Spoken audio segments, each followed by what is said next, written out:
son Harold called. Harold. They're gonna take me out to dinner for my birthday. I think it's a wonderful Ron, idea. Ron, What? take a look at this shot. I can't see, it looks like a card. Oh, you mean looking Yeah, there? I'll see. Yeah, it's nice. Classic. You'd be surprised how good that little These are bit my looks. children here. Yeah, you're ready to roll. Rolling. All right, just tell us when you started working in the cotton mill and why. Well, I was left orphan, and I went to work when I was 12 years old. The school superintendent gave me a letter to go to work. And I worked in the mill then from the time I was 12 to 52. At the Eagle and Phoenix Mill, I quit after I had a stroke. I had a stroke in 55 and went back to work, and then I quit working. Well, back to back when you were 12. Tell us the year that was, and then what it was like. Well, I can't remember so much about it, but it seemed like we had good times then, better than we do now. Of course, they were hard, but they were, you know, we just used to them, and it was better. What did you do? Spin in the cotton mill. Called it Spinment, Georgia, there in Griffin. And that's where I went to work at. How much did you make? Oh, about $5 a week. We didn't make much then to start with. I think the head ones made about $9. And we were just learning, we made about $5. How many hours did you work? We Just worked. tell us when you started working. When did you go during the day to start working, and when you came home? We went to work about 5 o'clock and worked till 5. So that much a week.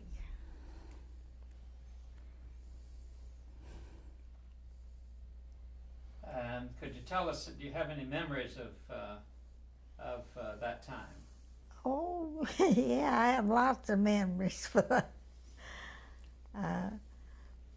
We just played as much as we worked. And I all had a good time. You were saying, and I want you to repeat this. You were saying that the children played as much as worked in the mills. Yeah, they did. They played about as much as they worked. I reckon that's the reason we didn't make much. Did any of the children get hurt in the mills? No, not as I know of, not where I worked at. Tell us about the food at the time. Oh, we had plenty to eat. Strickling, biscuits and cornbread, and all kinds of vegetables. And eggs and all like that. Where did you buy your stuff? Oh, from the grocery store. I don't remember the name of the grocery store we traded at. I think it was a Snyder's at Griffin, Snyder's Grocery. Did you have a company store? No. We traded it with this man, and he was at Spinment, Georgia, there for the mill, but he wasn't with the company. How did you happen to get to Columbus? Oh, from I was at Landon, Georgia, and the mill shut down there, and my sister and my aunt, and she had a boy, my sister had a boyfriend, and he walked to Griffin and got a job, and they brought a truck back after us. And we was up there in the mills had shut down and nobody was working. And that's the way I got to Columbus. Tell us about then. Did you get married here? Oh yeah, me and Ruby married here.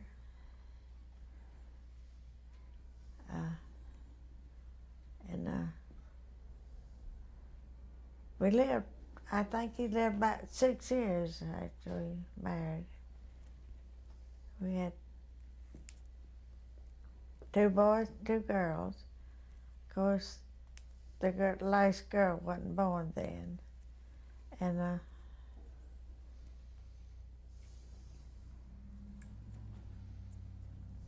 he worked at Old Swift, you know, for a long time. And he was a golfer. And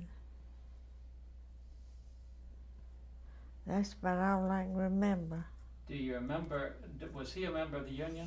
Yeah, he was a member of the Union. Tell us about that. When did he join the Union? I don't know about that.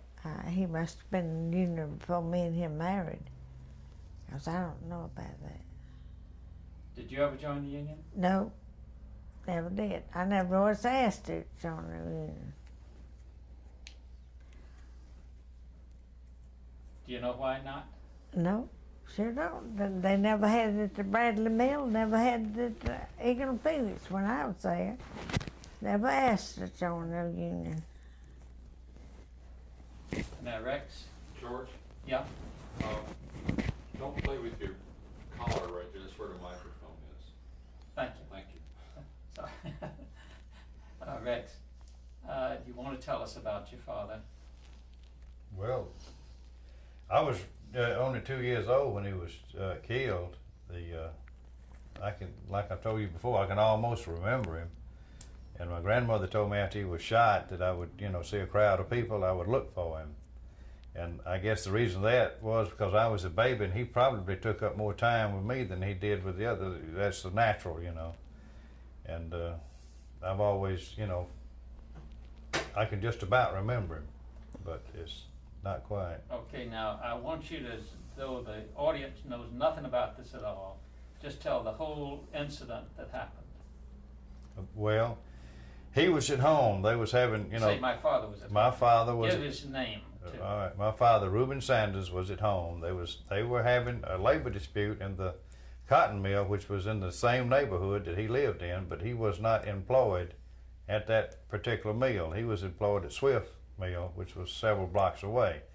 And I think the custom there was. They got orders to get. I think the custom was you picketed a mill that you wasn't employed at, so they couldn't identify you too easy. Because I've talked to people since then that were identified and they lost their jobs. People that had vehicles that hauled pickets around to different mills, when they found out who they were, they lost their job. But he was at home, and this fella came by. One of his best friends told him, said, "Let's go down and picket the mill," And he said, "Well, I really don't care anything about it." And he said, "Well, if you don't, you're taking food out of your family's mouth or something similar." So he said, "Well, I'll go with you." So he went down there and joined in the pickets. And my mother, she was, I guess, 8 months pregnant. And she got worried about him, and I think she was going to use me as a pretense to get him out of the picket line. So she grabbed me and started down there towards him, and she seen him in the picket line, and he seen her, and he threw up his hand to wave at her, and he turned the corner, and she heard 3 shots. And everybody, the crowd panicked and began to run. I guess they were screaming and hollering, and a friend of hers, well, an acquaintance of hers came by and said they had shot Boogan Sanders. That was my dad's nickname. And she said, my mother said, "Where are they taking him?" And this woman said they're taking him home, but in fact they were taking him to the old medical center. So she started home, and they took him to the hospital, and he lived about 6 hours after he was shot. And the police, there was no police there until after the incident, and the police really came to protect the mill because I guess the crowd was getting ready to really, destroy something. Then they had a real big funeral. And, Tell us about the funeral. Well, it was probably the biggest funeral Columbus has ever had, but it wasn't reported that I know of. But the people were already they had left the old Union Hall, Textile Hall, and they were already at Riverdale Cemetery when a lot of them were still leaving, getting in line to go. And they had everything from Ku Klux to Woodmen of the World in it. It was just, you know, labor was using that to try to reinforce their position. But when they made the police report was that he had jumped on a running board of a vehicle to prevent it from going into the mill yard. As far as I can remember, there was never a fence around that mill, no gate. And I think they just fabricated that story because he was shot on public property from a person that was on private property. But back then the mills had all the money and they got by with it. And I think the guy that shot my dad, I think since there was 3 shots fired, it's never clear to me if he fired all 3 or somebody else. But I think the man was shooting in the air because he showed, when I was growing up, he tried to establish a meeting with my grandmother. I don't know if he ever tried to contact my mother or not, but they tried to set up a meeting, and my grandmother could not stand to even look at the man. But he was trying to tell her he was sorry, but he couldn't undo what he had did. But she wouldn't even talk to him about it. Now, what was that man's name and what connection did he have with the mill? I don't know his Tipper Beasley was his name. That's right, Beasley. That's what my grandmother, I remember now. I guess he was hired as a security, or maybe just, was he security with the mill, or did he work? No, I think their wives worked there. Well, I always thought he was security hired, but I guess he No. was working inside there. But the woman that came by to pick up my grandmother to take her to meet this Beasley, her name was Waller, but she was working at the mill at that time. And there was, I think that I really don't think he intended to shoot anybody just to make the crowd disperse. Or, you know, it's hard to say. Well, now, you remember the funeral, don't you? A little bit of Could it. you describe the funeral? Well, all I can remember, see, I had them kids to look after, and there was a Ku Klux stood up right beside of me, and that's all I can remember, because I wasn't, you know, real at myself when I... Well, I think you ought to make it plain that Reuben wasn't a member of the Ku Klux. No, he wasn't. I think they just moved in to try to, you know. They looked like they were protecting me and the kids. That's what they were doing. If they'd been men, they didn't need a sheet over their head to protect anybody. Yeah, but they was all right. I'll always believe in them. How, do you remember anything about this? I don't remember anything about it. How old were you at the time? I was 3. I just remember him in his coffin and trying to get him to get up and play with me. That's all I Well, remember. see, now you remember. That's all I remember. Do you remember, how did you feel growing up with that Well, story? I just missed him a lot, and that's about all. Did people around regard you differently because of your father's? Because everybody must have known this story. Well, in the neighborhood, they did. It was always somebody coming up and saying, well, they were actually shooting at me instead of your dad. And I got, you know, what I told them was, I wish they'd have hit you, you know, since you felt like that they were shooting at you, they should have hit you. Now, did you feel proud of your father, or how did the atmosphere make you feel? I didn't feel, well, I was always proud of my father, but I felt, you know, it's just an empty feeling. You really didn't have nobody to back you up. When you was growing up, you more or less had to take care of yourself because you didn't have that authority figure there, and to really crack down. To see, my grandmother mostly raised me, and I more or less did what I wanted. I didn't have nobody to really crack down, so it's just an empty feeling, really. What I was wondering about is, you know, some children of war heroes, for example, they kind of bolstered up with the fact that everybody was proud of their father. Was was there anything like that around here? No, it was just people that knew him that was sorry that he got shot, that liked him, but nobody, I think, considered him a hero of the labor movement, because it I don't, as far as I can tell, the labor movement never really got off the ground, but I think, in a way it might have helped because the cotton mills had to improve conditions for the fear of the union. They have break rooms now where you can actually go sit down. Back when he was working, they pushed a cart they called a dope wagon through the mills, and they called it dope because Coca-Cola at that time actually had Coke in it. And you took a break at your machine and you went to the bathroom when your machine allowed you to. And now you can go sit down, but you still, in the mills, you still have to operate your equipment. You don't cut anything off to take a break. It runs for the shift. Well, now, you have some pretty strong feelings about this town and unions. Could you talk about that? Well, at one time it was a pretty good union town, but I think the Chamber of Commerce infiltrated the unions and was able to keep the men out of work that were strong union men, and they bursted the unions about in the 70s. Jamie, go down on the newspaper and I want you to say now, this is a newspaper that came out about a week after your father was. Yeah. Okay, we'll run across that. You start saying that, and then you open it up and show us the other side. Okay? Well, what? Let's try One this. second, hang on. I'm gonna see if I can get in. Okay.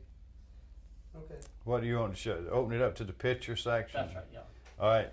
This is a newspaper that was came out about a week after my father was shot. It tells you about how many Now, people. let's do that again because you moved it a little too fast. I'm sorry. This is a ticklish thing, but Okay. if you don't mind. Just turn it a bit. Turn it back a clockwise. little bit. Sorry to do this to you, but it's going to Right work. there. It's going to Thank work you. very well if we get it right. Okay, Dad, why don't you watch the monitor and tell them. And when I do this, you can lean forward and turn it. Okay? But start talking. Okay? Okay. This is a newspaper that came out about a week after my father was shot. It tells how many members were in the textile union, and it lists all the officers of the textile unions. And this, does that do? And this is a picture of my mother and me and my sister. My other sister wasn't born yet. This is my grandparents here, and the article goes on to state that he was the sole support for all these people. And they tried to raise money for the family, but it wasn't too successful. And they had several memorial services, but after that it more or less just dissipated. And but he was the sole support. But as you can see by some of these ads, there was a lot of union support by a lot of different merchants in Columbus, especially around the mill, where people even Coca-Cola was for the union then, and Hardaway Contracting Company, which is a worldwide company until they broke up here recently.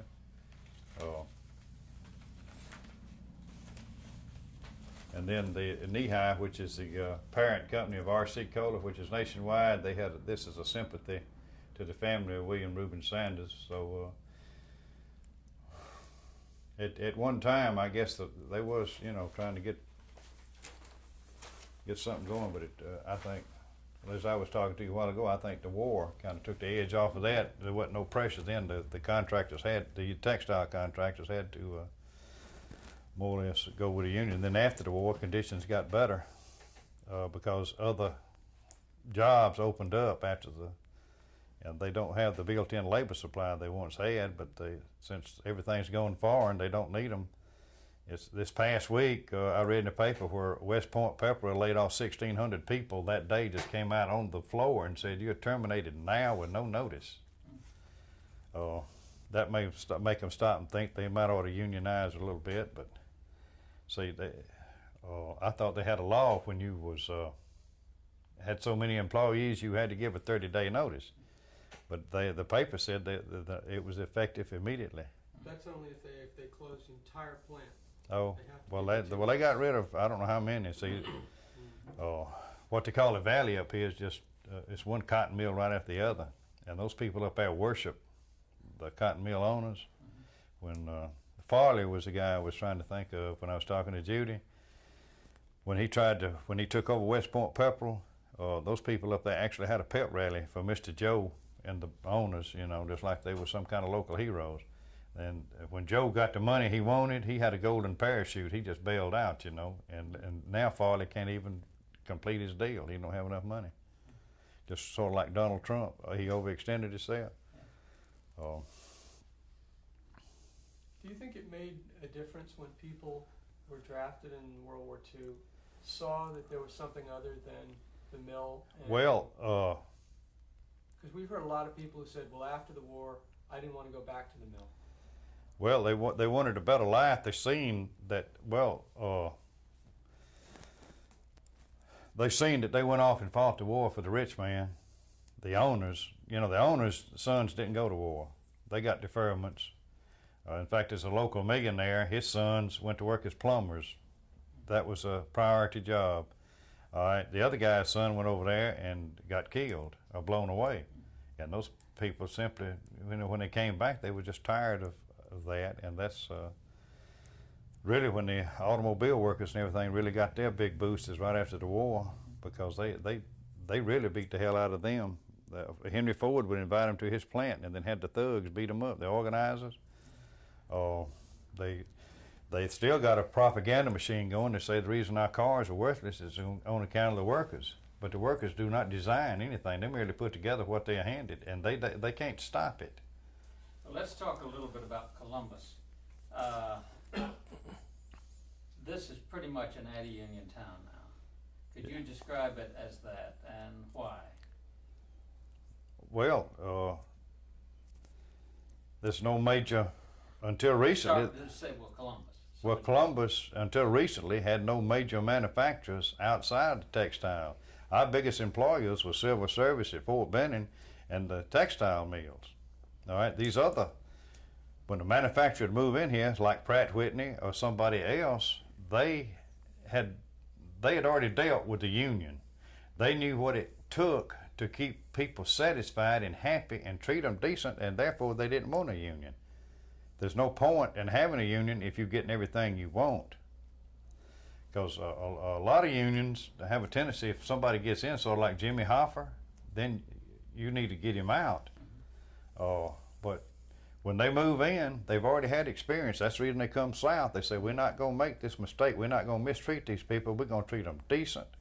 They're going to have all the benefits they want, and they did. See, they have no reason to have a union unless it slips back to like it was in those days there. And like, you know, it was in Union when they put those women and girls and men behind barbed wire because they objected to their conditions. Now, back to you, ma'am. Talk about the union and your husband. Did you know anything about what he was doing in the union? No, I really didn't. See, when he'd go to union meetings, I knew he'd gone, but he never said what happened while he was there, nothing. So we just didn't never talk about it. Do you think that he was afraid to, or was it secret? Well, he didn't say much about it. He didn't know about it. I mean, he didn't say that it was a secret. He just didn't advertise it, you know. Just kept it to himself. Do you think that it was out of fear? No, I don't think so. He wasn't that kind to be afraid of anything. What was his background? Well, he was a mighty quiet person, and he come from down somewhere in Alabama. He lived down there a long time, and he was born down there. I never asked him much about it, you know. Did he come out of a cotton mill family? Oh no, he was his daddy, I think, had a farm down there, and his mother, but they come up here and went to work, and yeah, that's all I know about. You, sir? Yes. What do you remember about your father? I don't remember too much about it. I remember little things about it. But I remember going down the road with her. And she was talking to my brother. And I remember hearing the gunshots. And that's about all I remember about it. And afterwards, did you go to the funeral? Yes. Could you describe the funeral? No, he was too small. Let him see if he remembers. I saw a lot of people there, but I can't remember too much about it. How old were you then? I think about 5. 5. Well, now, my mother died when I was not quite 5, and I can remember the funeral fairly clearly. So perhaps you could just describe it. I just remember there was a lot of people there, and there was somebody was marching, and there was a whole lot of cars going real slow, and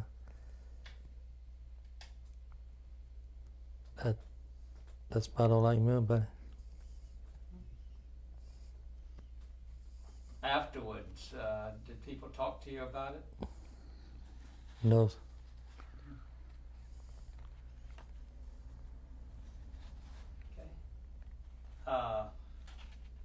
Rex, is there anything else that we should know about your father and the incident? Well, that's the only thing I know, you know. He was just shot and they covered it up. And it just, Why do you think they covered it up? well, I guess it would put the mill in a bad position as far as, you know, anybody suing them. But back in those days, people really didn't know their legal rights on anything, so that's the only thing I can think of. Well, now, in the accounts I've read, they didn't identify the man they was accused of shooting of being a security guard. Well, that was just my thought, that he was hired as security, sort of like the sheriff in Macon deputizing citizens, that the mill just hired him, you know, to try to be security there, which in fact they may have. It's hard to imagine a man taking it on himself to start shooting people to protect somebody else's property. I think one way or the other he was hired or paid off. He probably was given a lifetime job with the mill or something like that. But I'd always thought that he was hired by the mill as security.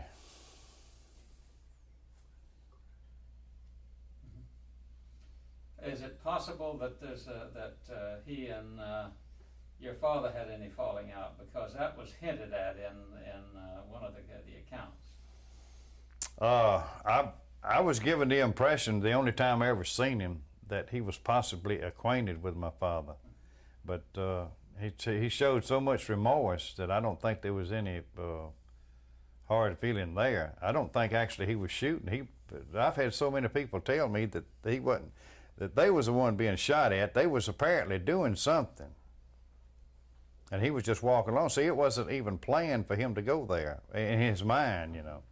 It was just a spur of the moment thing. So I don't, I can't, I've never heard anybody say there's anything personal, but I just had an impression that he showed so much remorse that he knew my dad personally.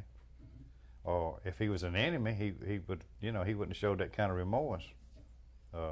As far as I know, I've never heard anybody say that my dad had any hard words with anybody, really. That everybody down there was real friendly.